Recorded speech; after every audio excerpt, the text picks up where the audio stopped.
Welcome back to the studio and welcome to another installment of our 100 Heads Pencil Portrait Challenge. This is a challenge I'm doing with my members over on Tisch Academy.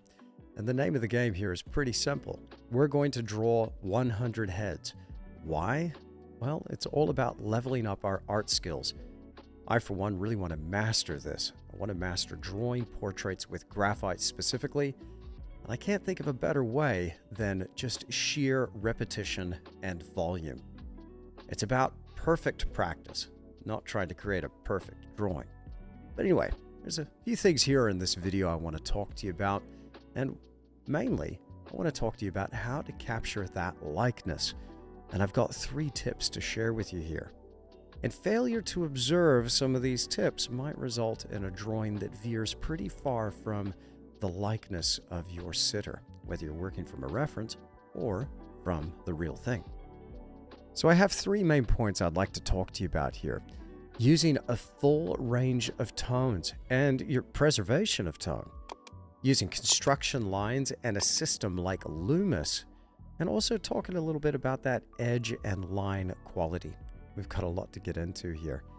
Now, before we really get stuck into it, this drawing here that you're seeing is of my buddy Wanye. I quite enjoyed the way this little thing came out.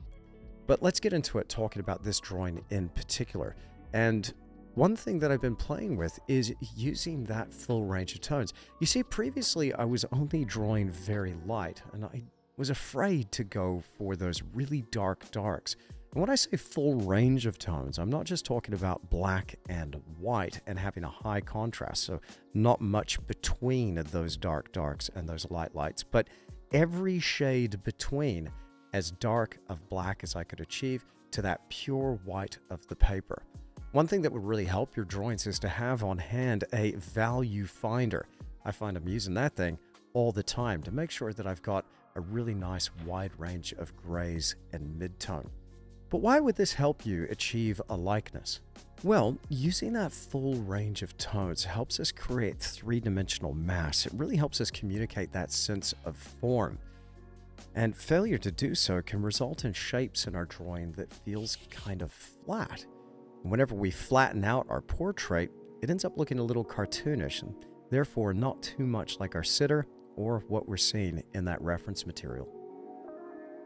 I'm also considering tone well before I ever put pencil to paper. I'm thinking about the tonal range in the reference material that I collect. Now, all of my members on Tisch Academy have access to this reference material, copyright and royalty free.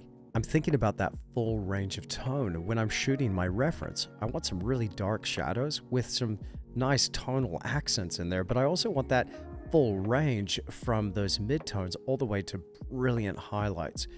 And this is something that I think would help create a better drawing, is having that real sculptural light as well. So whenever I'm photographing my models for portrait reference, and I'm working mainly from people that I know, I'm lighting them in such a way that it creates this lighting dynamic with a real nice range of tones, from those darkest darks to those brilliant highlights shining off the face. So with creating a full range of tones, one thing that's going to be really important is preserving the paper. I want to clearly identify different zones within the drawing and make sure that I don't get too much graphite powder, hatching any lines in areas that are going to be reserved for those brightest brights. The lightest tone that I can achieve, the highest value that I can achieve, is the white of the paper when we're drawing in this way. And so I identify clearly where those highlights need to go, and I steer well clear of that area. What then about the darker tones? Well, to achieve the blackest black I can, I'm using a few things. Number one is this graphite powder, and this is what you can see me applying now with a paper stump. I keep all of the pencil shavings and that sanded down graphite, because I'm using a sanding block to sharpen my pencils. I save all that stuff. I keep it in this little jar. And that's what I'm dipping this paper stump into to layer in some of these darker marks. Now, this isn't as dark as we could go, but as I continue to work in an area, it just loads in more and more of that graphite powder and goes darker and darker. I found that I could go pretty far with just the paper stump working over those construction lines, but I might want to go darker still. And that's where the Staedtler Mars Lumograph black pencils come in handy to give me some really deep and dark tone. This is perfect for creases here in Eddie. I'm going to be using that around the eyes. I'm going to be using that in the corners of the mouth, areas like the nostril, anywhere we've got a deep shadow. That Mars Lumograph black works great. And so this helps me achieve not only that depth of shadow, but when you couple this with a transition, a gradient from that deep tone all the way through to the bright white of the paper that's been left well alone, you've got that full range of tone. This maps out that three-dimensional form, and it helps it achieve a little bit more of a realistic looking three-dimensional volume and a bit closer to something that could achieve that likeness. But we're still not quite there. Let me share with you another tip of how we capture the likeness, and that is construction lines and that geometrical system for being able to anchor all of the major landmarks of the face. Well, there's my drawing of my good friend Eddie. I was pretty happy with the way this came out. I thought it achieved a pretty fair likeness. Let's continue this conversation. Let me share with you some more techniques for how we really nail down the likeness of our sitter.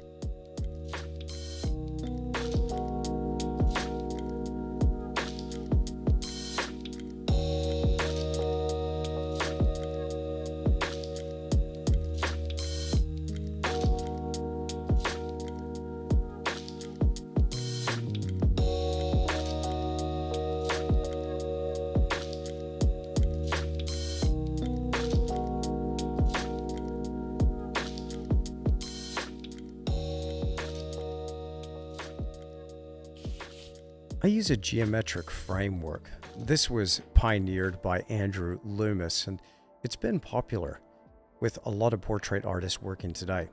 So this is more or less based on Loomis, but I have added in just a few little hints of Bern Hogarth here and there. I think it's important to find a system that works for you, something that you feel comfortable with, but something that will achieve that likeness. Now, that Loomis method is really a fantastic way of finding those major landmarks and dividing the face up into thirds. You start off with a circle and then find that midline on your circle, creating a sphere, because that midline on the circle almost forms like an equator on your globe. And then from there, you can find your hairline and then the brow ridge, the bottom of the nose, the bottom of the chin. Now, I know I just breezed over that, but I will have other videos on this channel, and I do have some demonstrations here on this channel of how I do that, but we'll do a complete breakdown in a future video. But this really has been a fantastic system of being able to locate where the nose, the mouth, the eyes, and the general face shape, where everything's occurring, and where it is exactly within that overall shape of the face. Now, without a system, without some sort of framework, as I mentioned before, your features can drift further and further away, one from the other. One eye could be too far left or too far right, and they could really just fall out of place. We need a way to anchor these features down. And I've found this to be a really useful tool. Now, of course, I'm using this very lightly with some construction lines, but once I hone in on that exact location, that's when I firm up my lines and then harden up the drawing and start to apply that full range of tonal values from those darkest darks and, of course, preserving that paper for the lightest lights. So there's my first little drawing of Tuhoe. That one came out okay, but I want to give it another crack and try Tuhoe from another direction, looking over towards the right. I've got a great bit of reference material. Let's get into it.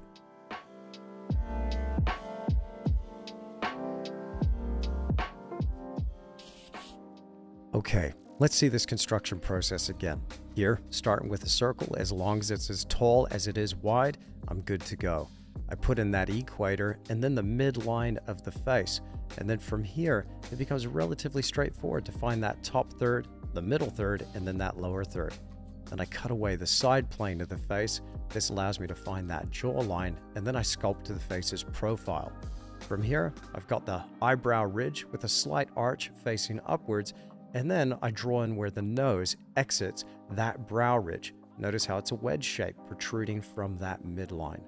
Now, of course, we've sped up this process through the power of editing, but you'd be surprised how quickly you can become proficient at this system. The more you drill this, the better you get at it. And I'm not saying this is perfect, not by a long shot. I'm doing the 100 Heads Challenge after all to improve my skills and techniques. And I hope you'll join me on this challenge.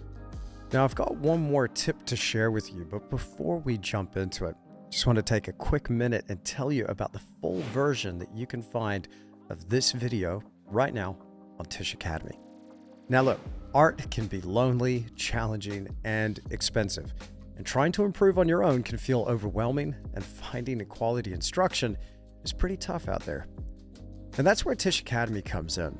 Now, I've been a teacher now for the last decade. I've been a professional artist for the last 20 years, and I've got a video content library with over 300 hours of content.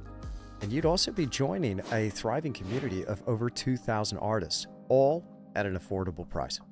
Now, signing up is simple. All you got to do is click that link down below and get started with a 7-day free trial. And also, if you sign up now, you can lock in that current price before it goes up. That's if you're watching this video before September 25th, 2024. Setting up your profile is super easy and only takes a few minutes. Now look, if you don't join, it's all good, but we all know what it's like to keep struggling on our own in the studio. I don't want you to miss out on this amazing opportunity and this awesome community. But if you sign up now, you're going to gain the tools and the support to create your best work yet. So don't wait, click that link in the description, start your free trial today, and join Tisch Academy before the price goes up. Plus, there's a 30-day money-back guarantee, so you've got absolutely nothing to lose. I'll see you over there at the Academy. Thanks so much for checking that out. And of course, when you're there, you can check out the full version of this drawing demonstration, which clocks in at over an hour long. One thing I've learned over the years from the amount of drawing that I've done is that we've got to have some sensitivity when it comes to wielding that pencil. Often beginners are either pressing just too light or too hard, and there's something to be said for the way one edge meets another. When I've looked at masters' drawings, I saw that everything had a purpose. There was a reason why they went light. There was also a very good reason why they went hard in some areas. And it was all to realize that form and to capture the likeness and the character of their sitter. Now, I find that what has helped me is tiptoeing up to that edge, to that boundary. I found I can really easily overdo the drawing and just go too hard by pressing too hard, getting out too much dark tone. Well, what's helped me is just having a bit more of a sensitive approach and taking my time with the drawing and gradually, slowly building up tonal values, but also working with my edges. Knowing when to make an edge sharp or hard, and knowing when to have an edge that is lost or not so defined, this can really help capture that quality, that character, and that likeness. Case in point, here I've got this light shining on Tuhoe from the right-hand side. I'm going to try and create a reasonably sharp edge along the lead edge of his face where he's going to be meeting a darker background. But everything towards the shaded side of his face, particularly with the beard that's in shadow, all of these edges are going to be lost and very subtle, very soft. So using the blending stick is going to be perfect for some of these areas. Not everything has to be overly defined, and I think that helps make a really nice drawing, is knowing when to have something crisp, sharp, and defined, maybe using a hard line, and also having other areas that are just soft and they just melt away. Now, one thing that can really help with edge work is the Tombow Mono Zero Eraser. Not a sponsor, it's just something I love to use. This helps me draw really fine lines working into that graphite powder and creating more sharpness in those edges, particularly where those highlights meet those deeper shadowed passages. Now, of course, we always have so much more to talk about than can be fit into these short little YouTube videos. I really hope you'll join me over on Tisch Academy, but what have we talked about here in this little video? Well, creating a likeness can be a bit tricky, but I highly recommend that if you're trying to nail down the essence of your sitter and create a really amazing, engaging drawing, it comes down to using a full range of tones. Remember to preserve the white of that paper and use something like graphite powder or a Staedtler Mars Lumograph black to create the depth that you require in those shadows. Also, using that construction process, like the Loomis method, can really help too. And then also paying really close attention to how one edge meets another and focusing on your quality of line and that transition from shadow areas into highlights. Well, that's going to do it for this short little YouTube video. As always, we have so much more to talk about. If you enjoyed the video, then please do me a huge favor and leave me a like and a comment down below. I've really enjoyed your company, and I'll see you again in another video.